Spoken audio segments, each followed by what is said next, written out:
Disclosures are very important. Please read them. Trading stock and options involve risk, not suitable for everyone.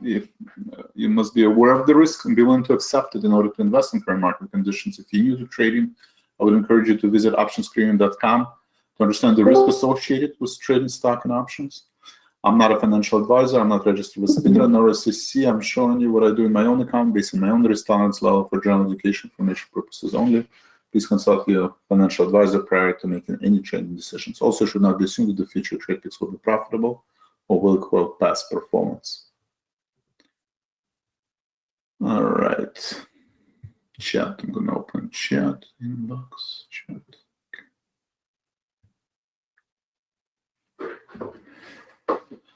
All right, Teresa, let me know if you can hear me and see my screen, and if resolution is good. But welcome back. Trading psychology is important, right? The idea of uncertainty, right? You read the news, you listen. It's the same narrative, right?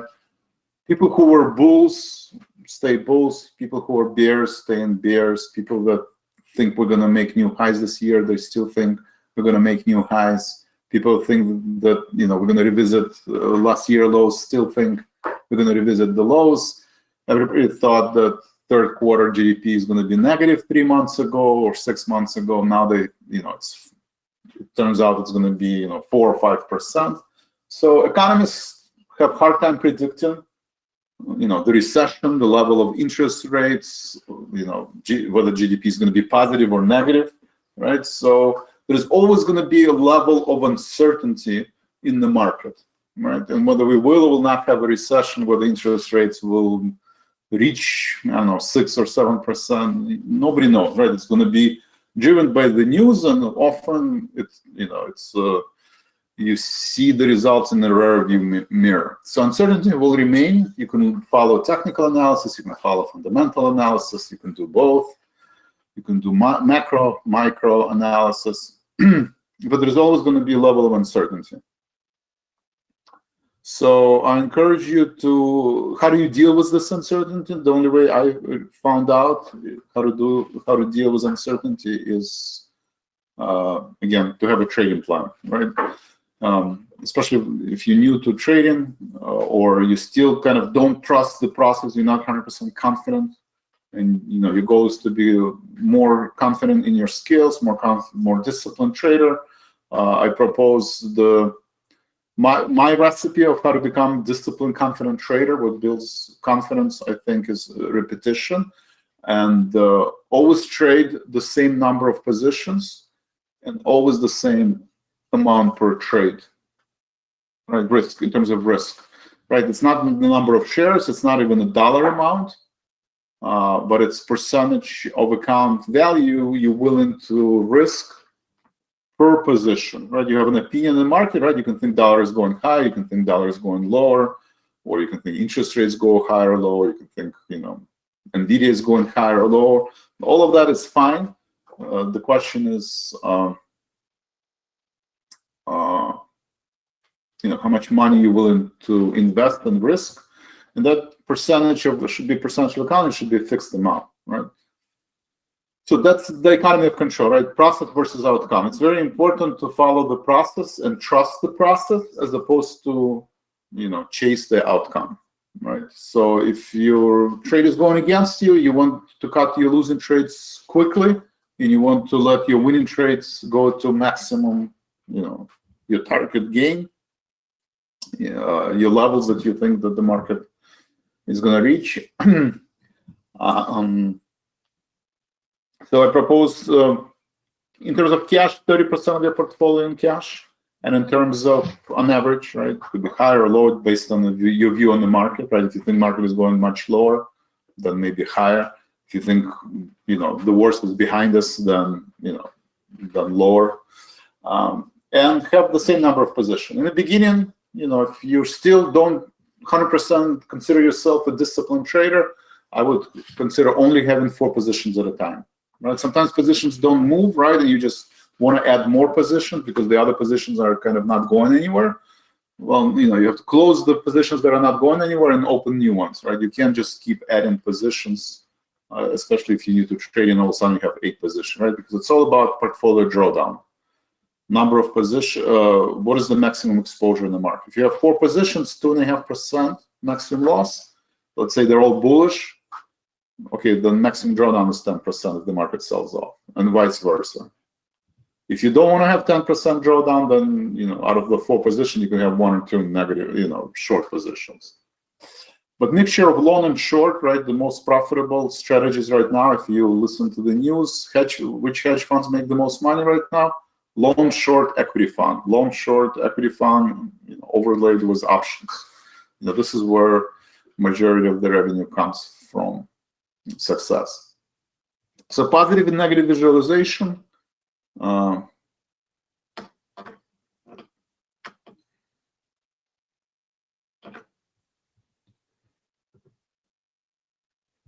All right, Teresa, can you hear me on Discord?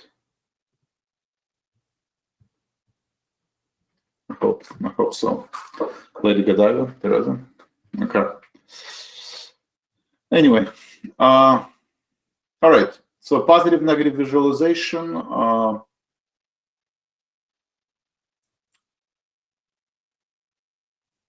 Let's change it to daily.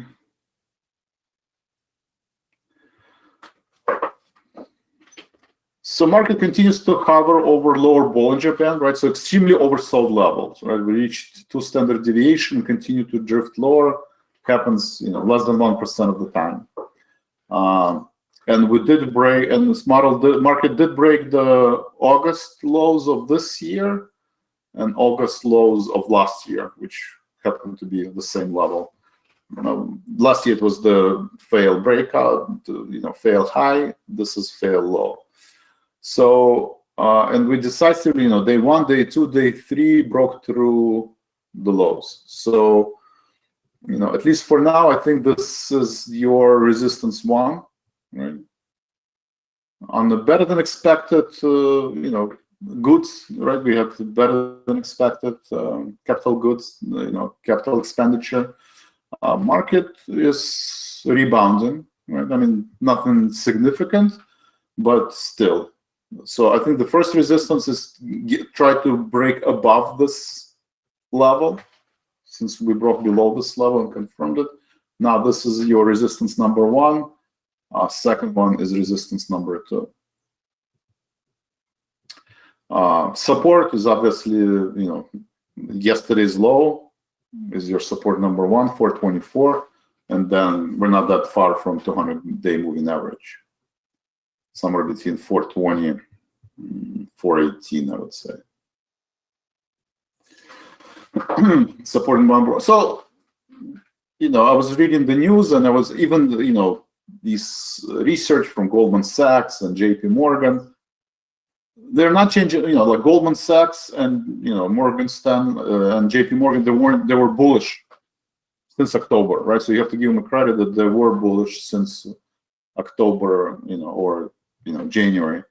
They still remain bullish. They're basically say, you know, 2 weeks ago they said 430 will hold, right? Obviously it didn't. So now they're saying, well, 200-day moving average will hold, right? They're kind of revising as the prices are dropping. But everybody does say kind of the same thing, right?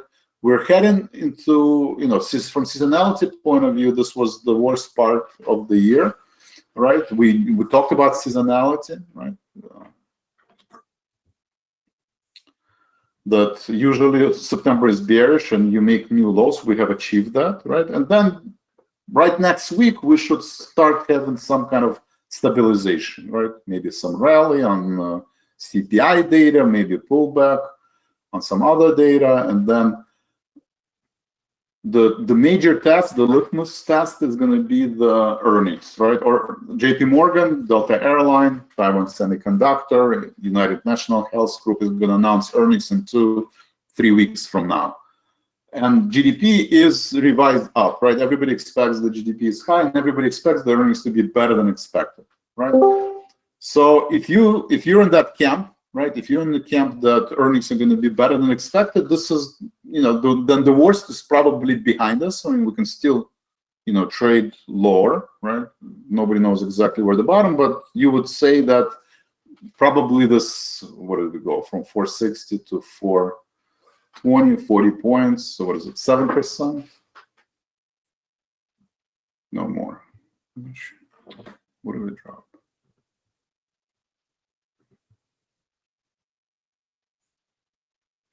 So 7%, right? So we dropped 7.5%. 200-day moving average will be around 9-10%, right? So 9-10% is a healthy pullback.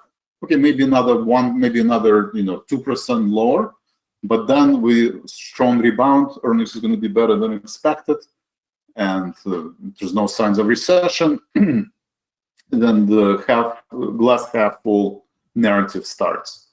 So that's great, right? I mean, everybody does say that 404 is an issue, right? 404, if we break below 404 400 level, right? This is support number 2, and this is support number 3. Then we are in trouble, right? Then the bull narrative is in trouble. But as long as we're above 404, majority of the bulls will remain bulls. Majority of the bears will remain bear. So if you're bullish, I would say probably 420, 418 is an important support, because below that, we're probably going to retest 400. So stop loss, I would say, okay, if you think we will have good earnings, right, and the worst is behind us, and you can really time and find the bottom, ideally, maybe you take half of the position with a stop level of 420, right? So your downside risk, if you buy right now, right, market just opened, 7 points, right? Maybe 3 points below that, let's call it 10 points.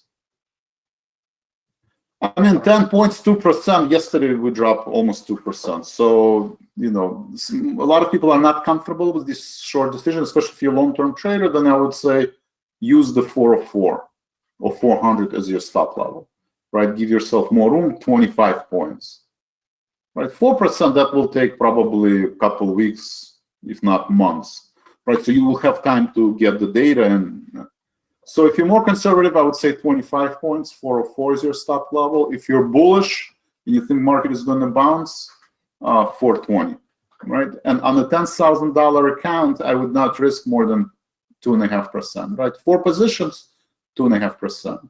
Right now, the worst is behind us. Most people believe that. I think is also, I don't think we're going to drop more than 10%. So I think that 7-8% drop, we're getting close. We're probably going to drop another, 2 to 5%. So so if market dropped to 418, 420, I want to maybe start thinking about adding. So if I'm buying at 427, 2.5% risk, that's $250.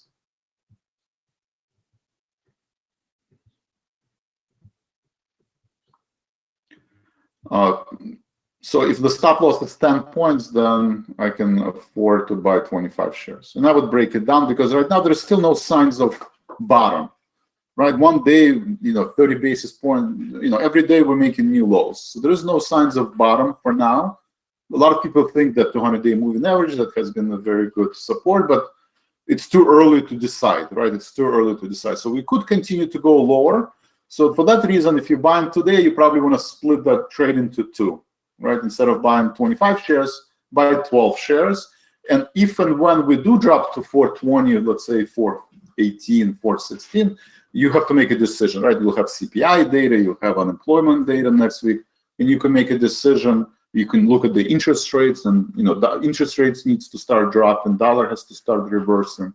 Then you can start thinking about, do you want to add the second half, or are we heading lower, right? Because again, nobody knows, whether we're going to stop at 420, 408. There are probabilities, right? Maybe 80% chance 200-day moving, 70% of the time 200-day moving average holds, right, on S&P. Okay, great. But 30% of the time we're going lower, right? And we see that with value stocks. A lot of value stocks, 200-day moving average did not hold, right? So that would be the process, how I would go. 10-year yield, we reached 450, 455. Every day we're making new highs. We are pulling back on, what do we have today? Capital, durable goods.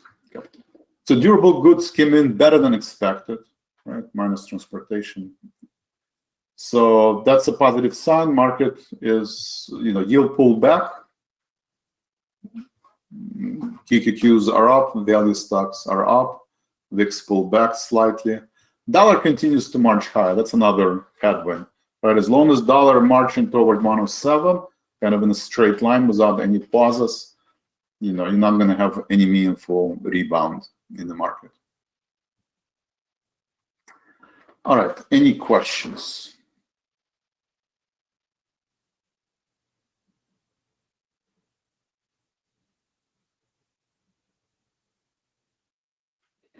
Crude oil continues to rally, so still strong. One place you can hide is crude oil.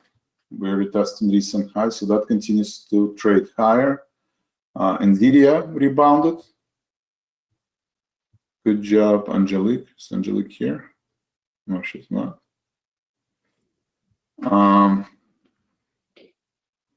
So NVIDIA is bouncing back. Crude oil continues. One sector that's outperforming the market continues to stay strong, and regional banks are still negative. Let's look at other sectors.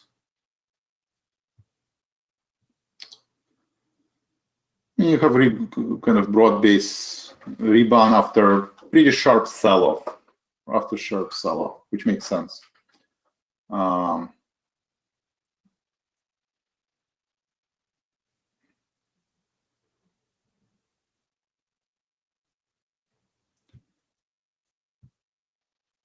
Semiconductors, QQQs, spiders. XLF is still, banks are still a little weak.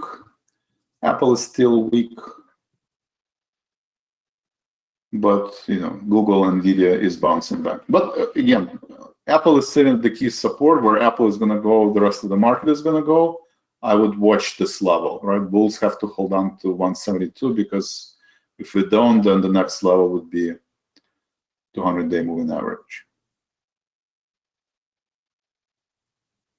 It's not that far. Another 4 or 5% drop. Okay, any questions? Jeff, good morning. Lily, good morning. Good call to trim shorts. So yes, so my opinion in what I'm trying to follow is the seasonality, right?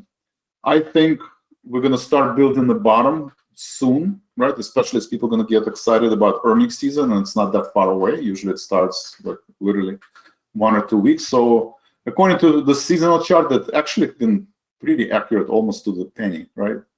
It's just incredible how seasonality sometimes works. We reach the bottom sometimes next week, right? And then as earnings starts, we volatile, up and down action, and then,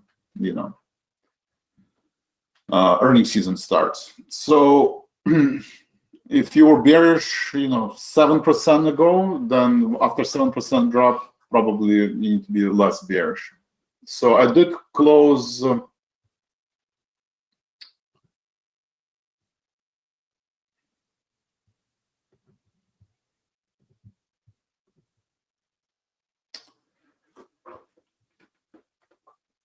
ExxonMobil. Close, so close. That was a mistake. Okay, but looks like I'm out of ExxonMobil. It did rally. Oh, 117, 118. Both of them got triggered. That makes sense. Okay, so silver down. Probably pulls back, but we kind of retesting the recent highs. Pretty big gap up today on ExxonMobil. So I'm out of ExxonMobil.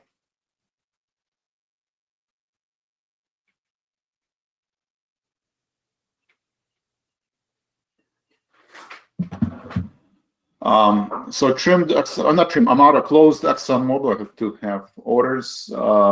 Closed XLU. XLU, that was the risk, right?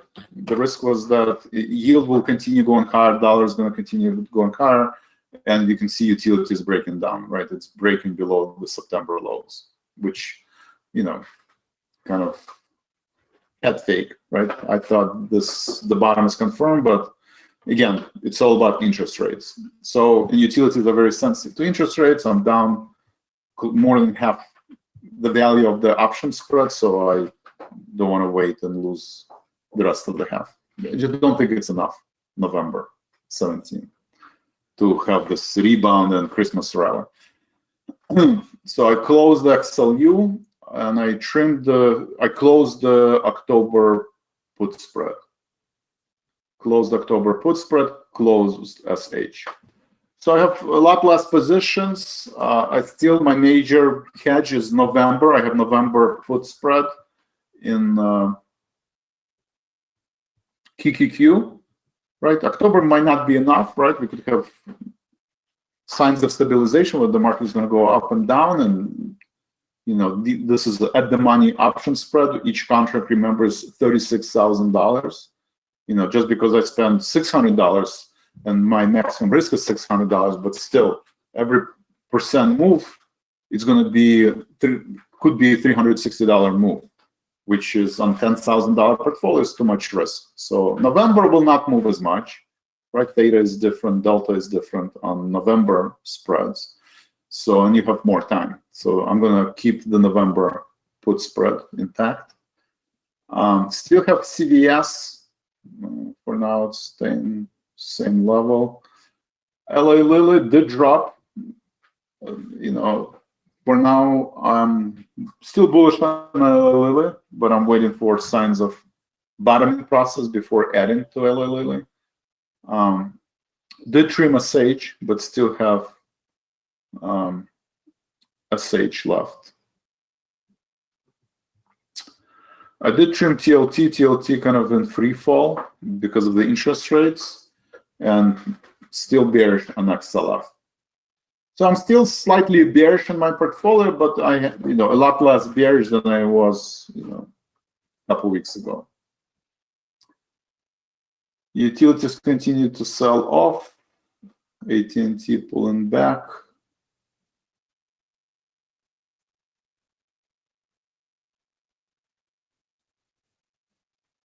Instacart dropped below its IPO price. ARM Holding still at the, held their IPO price. Was able to hold on to it. NVIDIA is up 1%, Google is up, Apple slightly higher, XLF slightly lower, Spider slightly higher, Dow Jones is turning negative.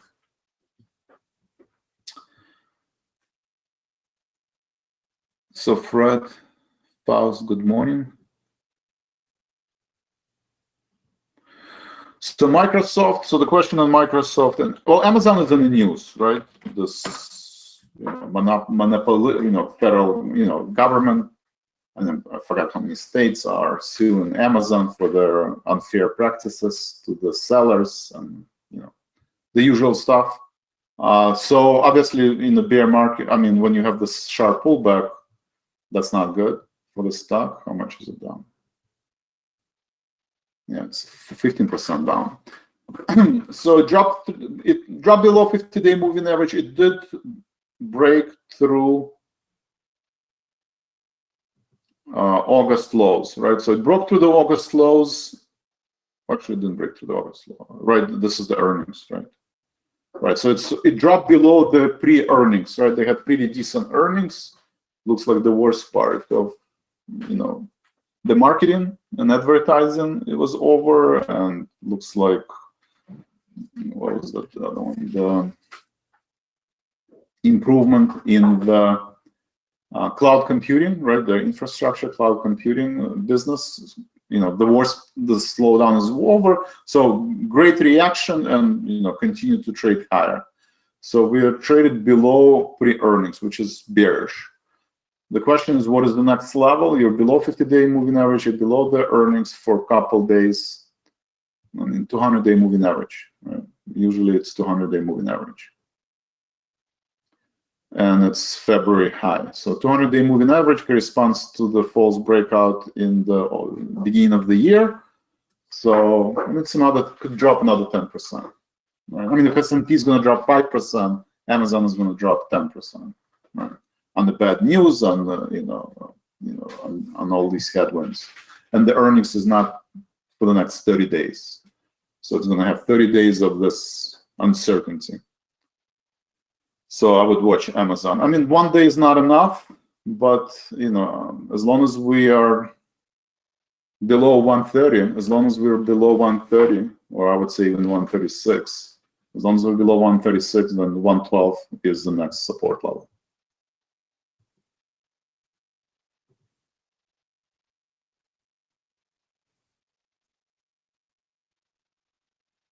Wait first 10 days, John, I'm not sure what.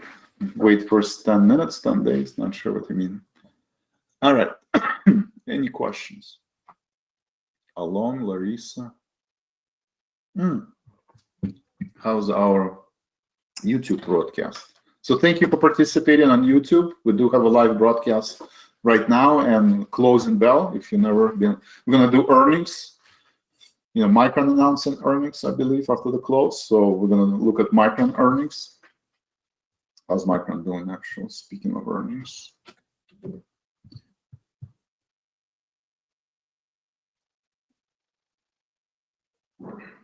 It's above August low. So Micron is actually one of the better semiconductors. Similar to NVIDIA, it's again another test to the AI theme, right? Another test to the AI theme and after the close. So if it's earnings similar to Oracle and NVIDIA, then probably going to go lower or stay the same.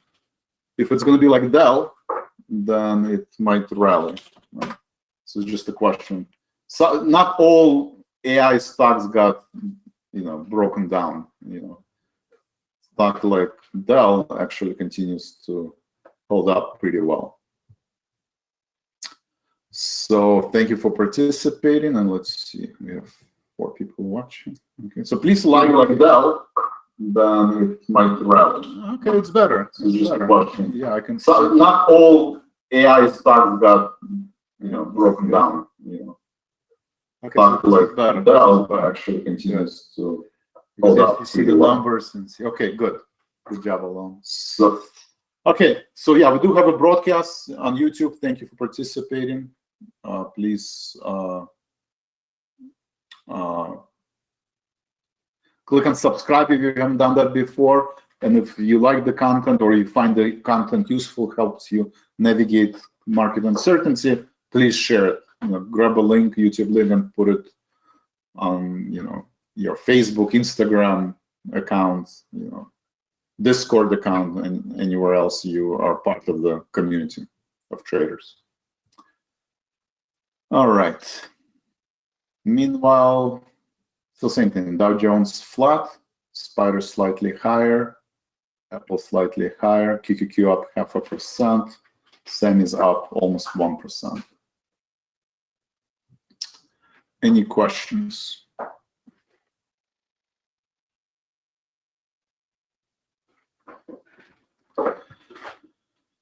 All right, so let's see. I did trim position. Let me look at.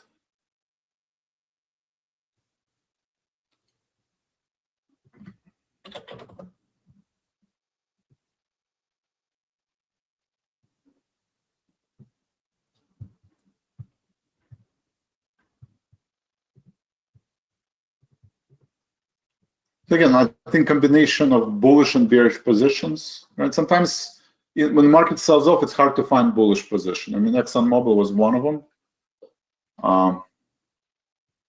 Maybe I can re-enter it, but the other one was, you know, if you're in part of Profit Accelerator, which I like, HRB, and it's actually up today. Again, idea that, you know, everybody pays taxes and we're going to a tax season, and it's pretty good setup. Doesn't seem to be affected by the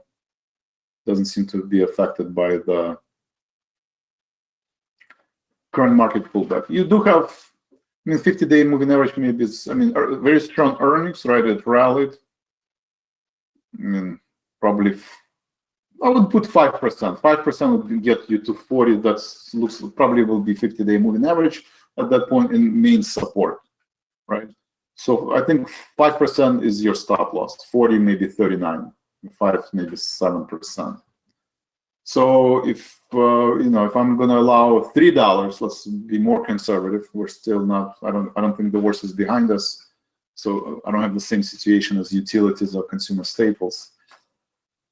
$3, right? So $3, 100 shares, right? 100 shares, $300. That would be 2.5% loss on $10,000 account. I think. I mean, so far it's holding up, but I still going to only buy maybe half of the shares. So 50 shares, $2,000 on $10,000 account. Maybe that would be the trade. And then if it does drop to 50-day moving average, then I have a decision to make. Right? Do I want to add, or do I, utilities? If I tech, and everybody has to pay taxes, and they're going to improve their earnings, then maybe it makes sense.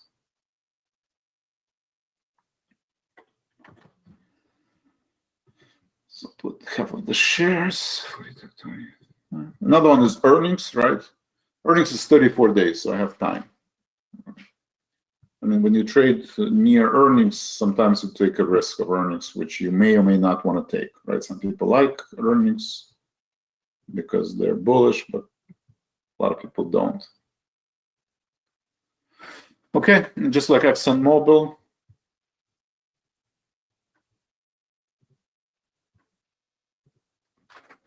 Just like ExxonMobil, so I've got it at 42.24. So maybe look for half of the shares. I would look for 2% gain.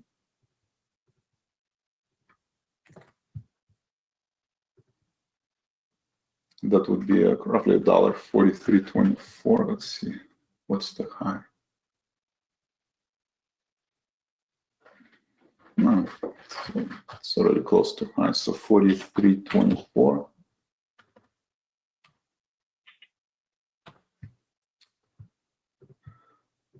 And half the shares I would look for, let's do 5%.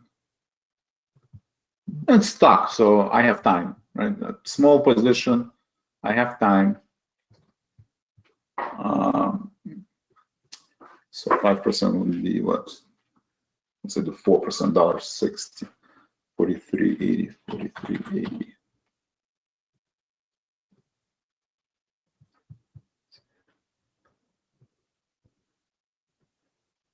$43.80.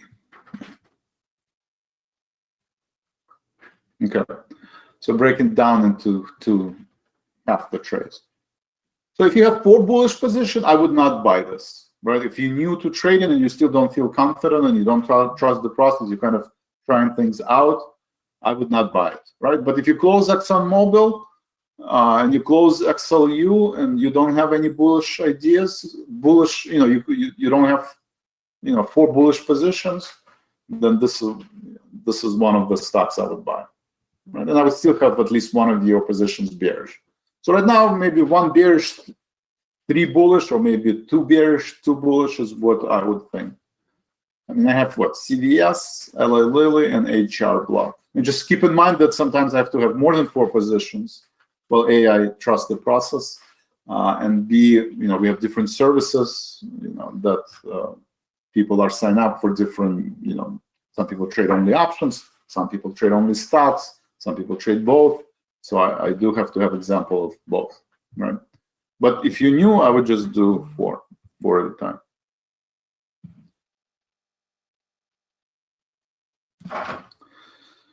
Any questions?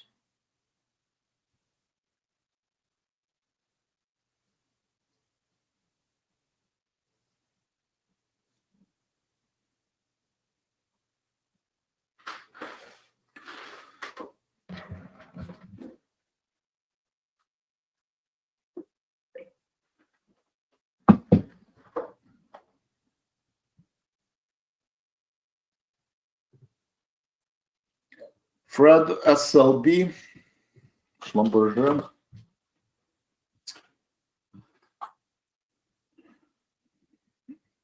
I mean, it is a good setup, right? So in terms of risk versus reward, you know that if we drop below 50-day moving average, below 58, probably in trouble. We're probably going to drop to 56. So you can say, listen, I'm willing to take a risk, My stop loss is at 58, right? I'm going to risk $2 to make $2, right? And at least as of right now, still supply restriction, right? OPEC is not going to increase the supply of oil. And doesn't look like there's demand destruction, right? GDP is better. I mean, China might not be reopening, but crude oil continues to grind higher, right? And everybody already talks about $100 level, which I guess we're not that far away. We just need to get above this 93.72, right? 93.72, and you know, this is psychological level. I mean, we could get to 100. We could. It's just a question of, you know. So, but you know, personally, I think it's a little bit overdone, right? These vertical moves, I'm always kind of cautious about them. So I would trade small, right? Have a very well-defined stop levels. And again, you can trade anything you want, right? But I do agree that energy is probably a good entry. You know, it's hard to reconcile with a strong dollar, right? But I think, you know, right now the idea that there is no recession and recession is not imminent. As long as that's the theme and supply is restricted and demand seems like is increasing, right? Because the GDP is a little bit better, not a little bit, actually a lot better than most people, at least most of them anticipated. You know, then crude oil can continue going higher. Right? Especially if the dollar reverses, right? If the dollar all of a sudden drops below this line, 106, then that could be positive for the market, for the oil price. But Fred, I agree. Fred, yeah. I was a little bit surprised that I got rid of ExxonMobil both, but you know, I didn't realize it was 117 and 118. So it was kind of. But you know, but same thing, right? ExxonMobil is facing this overhead resistance. So until it breaks out of that, right, this 52-week high, you probably, you know, the trade is, you probably want to fade the trade, not follow it. Schlumberger looks like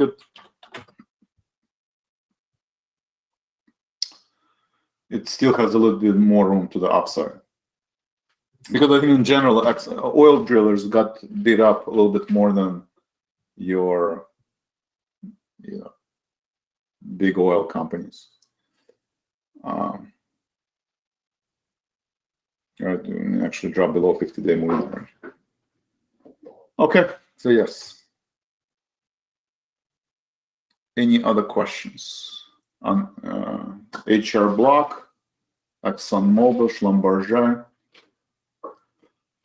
What else is popular that everybody likes to talk about? Apple, right? We talked about Apple. I would watch the Apple. That's a good proxy for general market. It's weak, right? They have issues with the. On one hand, this first initial reaction where we broke about 50-day moving average, better than expected demand for the new iPhones. But then I think looks like they have some issues with their processor overheating, you know, transferring of data. A lot of people are complaining. So you do have a pullback, and it looks like it's marginally below August lows, right? So I would watch that level because that opens the door kind of immediately. You know, at least you're testing 200-day moving average, which is another, I don't know, 4 or 5% drop in Apple. So that's a little bit concerning for the bulls. Microsoft, I think we talked about Microsoft, same pattern, right? Not convincing breakdown, but you know, day one below August low, day two below August low. That's not a good setup. You know, then one more day and you can have, you know, big drop to not big drop, but 300 level has been a strong support for Microsoft. Right, that's the earnings back in April. Right, better than expected earnings back in April, and you know, that's the level that, you know, most likely Microsoft will hold. So that's Microsoft. Let's see who else. Google. Google is still holding on to the August lows, doing well. NVIDIA.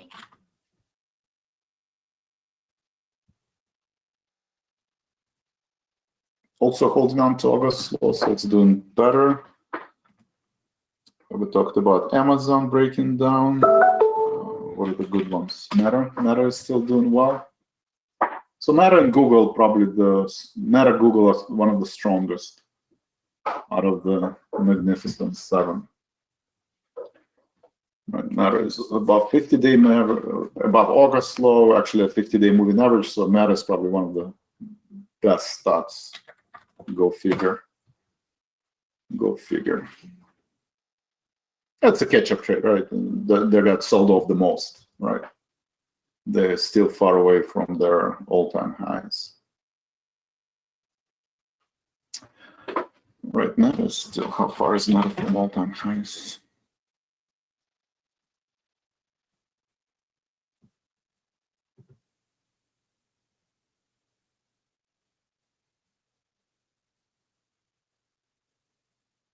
Yeah, so it's still kind of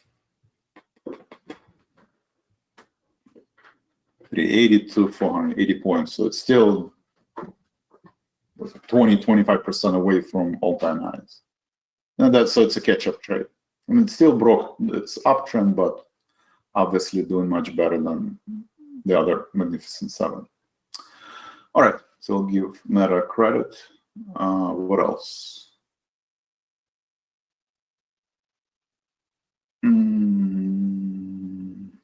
Strong dollar, we talked about that. Let's see any other news, interesting news.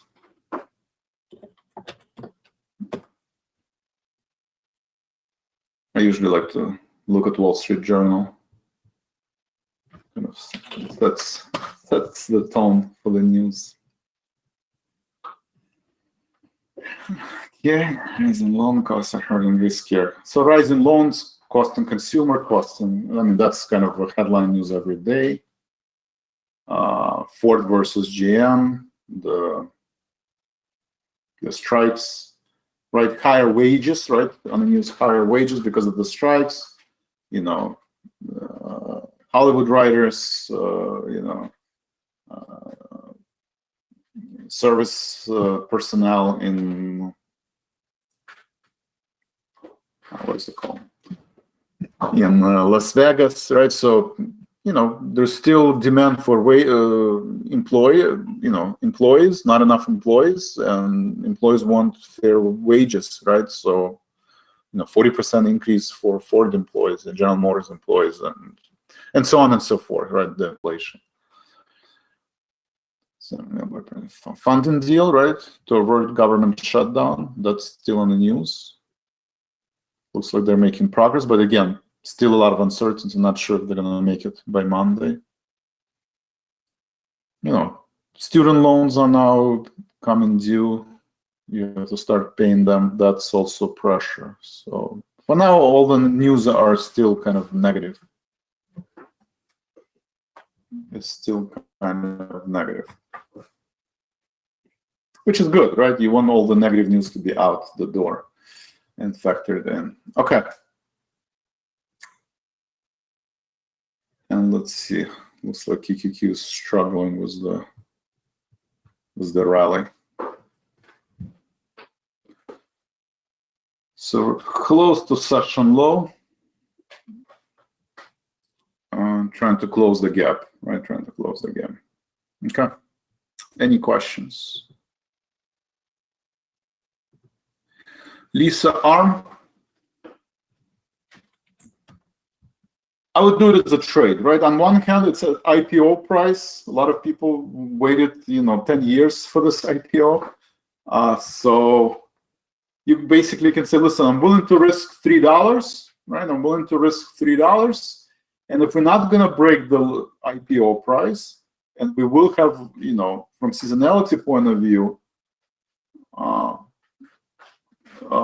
Christmas rally, I mean, we could get back maybe not to 68, but 60, 62. So you can risk $3, let's say, to make $6, right? You risk 3 2-to-1 ratio. I think that's a good trade, right? I think that's a good trade.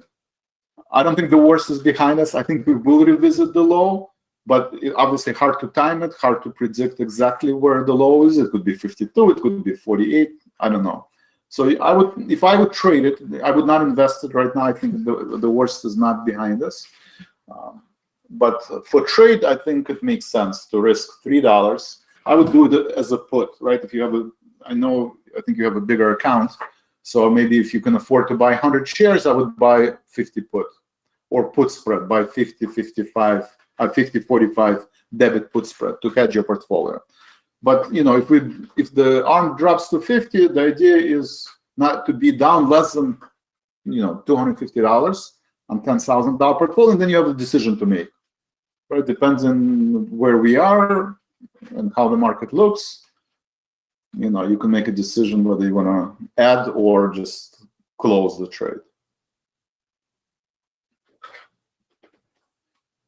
But for now, you do have this overhead resistance reversing. I mean, that's the support. You want to make sure that it holds the support, because if it doesn't hold the support, I mean, it's going to drop to 50.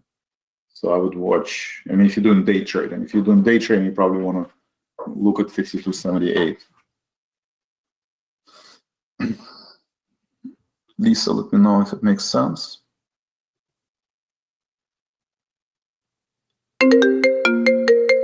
Fred, yeah, UNG credit put spreads seem to work great. I agree with you.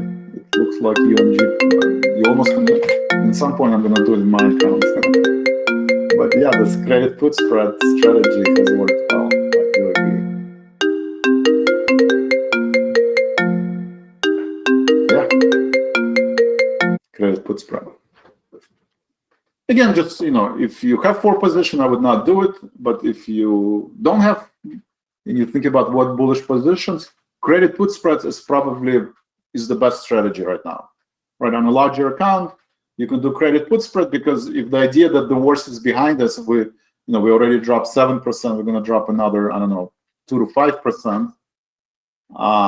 Then selling credit and volatility did spike. Then small amount of selling credit put spread is the way to go. Just don't do too many, right? Because still, if you have a negative surprise, right? A lot of people don't expect it. I don't expect it, but we could reach 400 level on SPY, which is another 5% drop, right? So if we do drop to 400, another 5% drop, which is not out of ordinary, right? You wouldn't say, oh my God, this is crazy, right? 5% is not a lot in these market conditions. Then same thing. You don't want to be down more than 2.5%.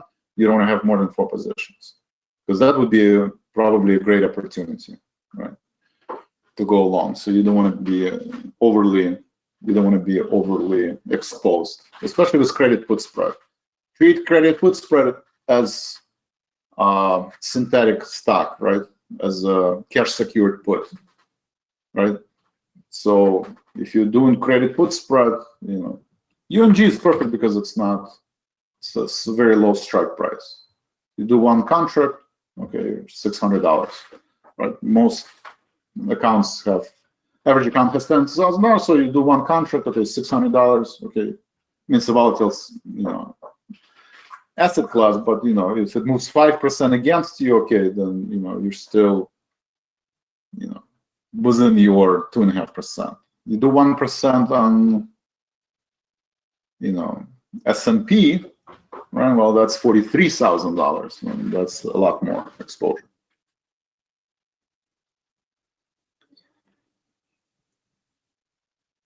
Slightly out of balance. So I think right now the core scenario, the 200-day moving average holds. I think majority of the people believe in that. Obviously, majority of the people make assumption, including myself, and if you follow RoboInvestor, actually closed the UP trade, that this is unsustainable, right? This is unsustainable. So dollar has to pull back. So assuming dollar is unsustainable and this elevator up at some point is going to end, right? Same thing with the yield is going to end, then I would have, market neutral, too bullish, too bearish. If you think some people think that 10-year yield, we're going to get to 5%. The question is when. Is it happening in October? Is it happening in November? Is it happening in February? I don't think anybody can tell you decisively, but that's the risk. The risk to this S&P holding 200-day moving average that we will not get to 5%. Right? This 4.55 or 4.70 is where we end. But if we get to 5% on 10-year yield, which is not out of ordinary, right? It's not the core scenario, but worst case scenario, people do expect 5%. If we get to 5% on equities, we'll probably have a retest of 400 level. So then, for that reason, if you think we're heading to 5%, then maybe you have 3 bearish, 1 bullish. If you don't think we're going to get to 5%, you have 2 bullish, 2 bearish. That's what I would do. Right now, I don't think we're going to get to 5%, so I'm closing some of my short positions.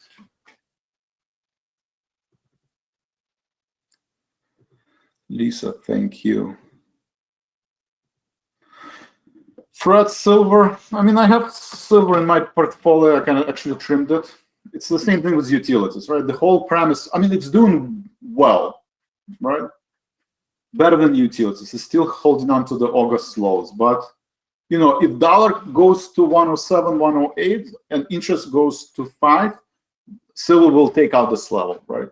And it looks like it's about to do that, right? So my thought, if you already have silver, maybe hold, maybe buy a put, right? Hedge it. But I would not add it. I would want at least some signs that the dollar is reversing. For now, I don't see any signs of dollar reversing. Right? As long as dollar moves vertically higher, you can see QQQ can start, 0.5% up, but by the end of the day, it'll be down 1%. Just because, again, interest rates and dollar, I've been saying that for the past 2 years, right?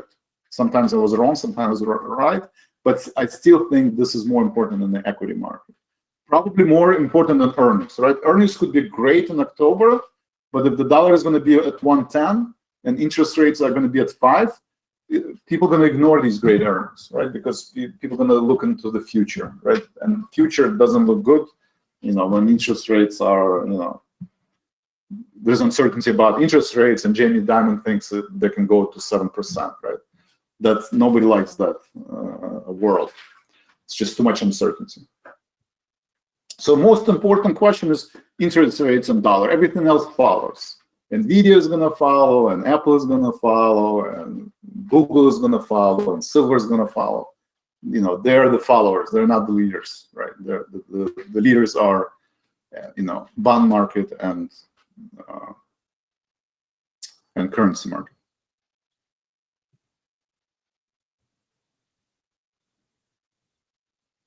Yeah, Fred, I think it's all dollar play. Silver is moving based on the dollar. It's very highly correlated, right? Small caps are moving because of the dollar and interest rates. Banks are moving. The reason banks are weaker. Banks are actually a perfect example. I actually was surprised how resilient banks are and how big of a rebound XLF had. Okay, but that can only last so long, right? These divergences last so long, and now it's the leader on the downside, right? Below 200, below 50-day moving average, because you can't. You can divert from the mean for so long, but at some point you have to get back, right? You have to get back to proper correlations, right? That makes sense. If correlations don't make sense, you don't want to chase that market, right? Speaking of XLF, I should probably think about closing. Okay, so I'm bearish on XLF, and it's up 70%, right? It's up 70%. So if you have multiple contracts, I would close half of the trade. I think it's, again, overdone. Obviously, if interest rate is going to go to 5%, XLF is going to drop significantly, but still, it's overdone. Maybe close half of XLF. I don't want to close everything at once, so I'm going to hold it for now.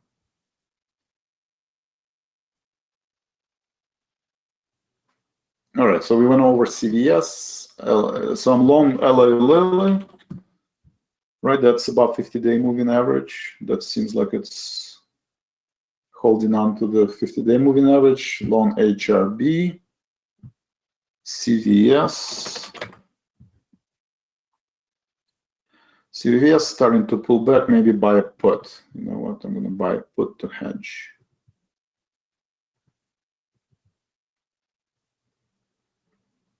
If you have less than 50 shares, maybe buy put spread. If you have 50 shares, maybe just one put.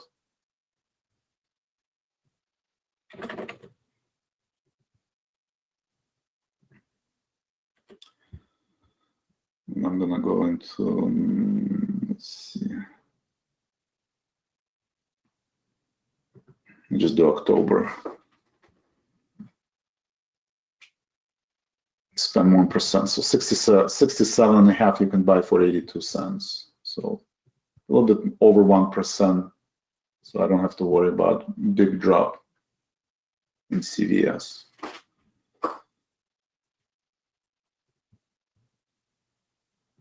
Right, mirrored put, right? Mirrored call is the way to go. I think that's at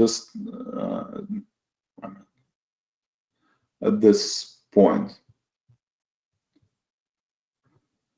So at this point, right, you know, on one hand, this market is oversold. On the other hand, it could continue going lower because of the interest rate. So if you're bearish, consider doing mirrored call. If you're bullish, consider doing mirrored puts, right? Because these are more market neutral strategy, but give you a lot of upside or downside, right?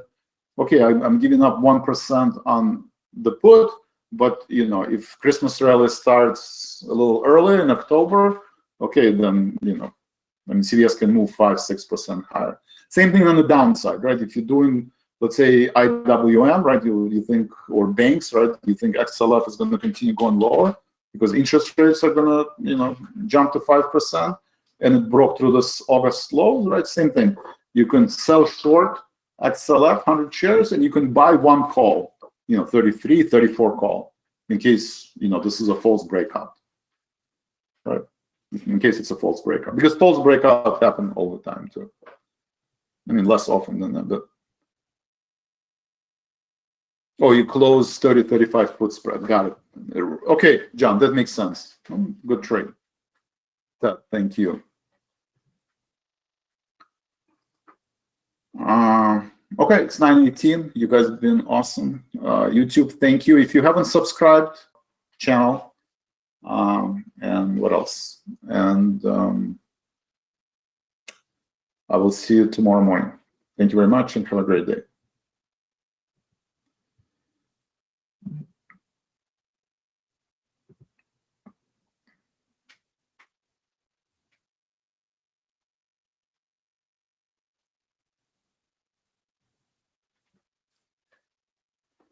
Ian, I mean, it is an extreme statement. Diamond, you know, makes these extreme statements. We saw, what's that hedge fund manager? Oh,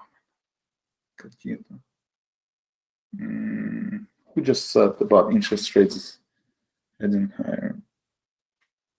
I mean, the other, I forgot. But it is an extreme case, right? And it is seem unlikely, but you cannot dismiss that it's not possible, right? We could be in a new environment of higher for longer, where wages don't go down and interest rates does, you know, in 2 years get to 7%.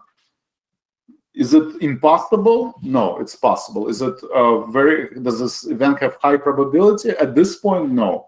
But 12 months for 5%, right? Majority of the people 6%, 6 months ago thought that we're going to start cutting rates by this time, right? November, we will be start cutting the rates, right? And we're going to have 4% at end of the, you know, 24. Now we think we're going to be at 5% end of 24. In the next 6 months, if the inflation and wages continue to go higher because of the strikes and because of blah, blah, blah, blah, blah, you know, 6 months from now, people are going to say, well, 6.5, you know, instead of 5 end of 24, it's going to be 6 end of 24. Right? It's possible. You know, as of right now, it seems like impossible, but in 6 months, it might be very likely. So it's hard to tell that without the data. Unfortunately, it's hard to, nobody can predict the data very well right now, economic data. Scott is at close. John, thank you. Lisa, thank you. All right, thank you very much, everybody. Thank you. Bye-bye.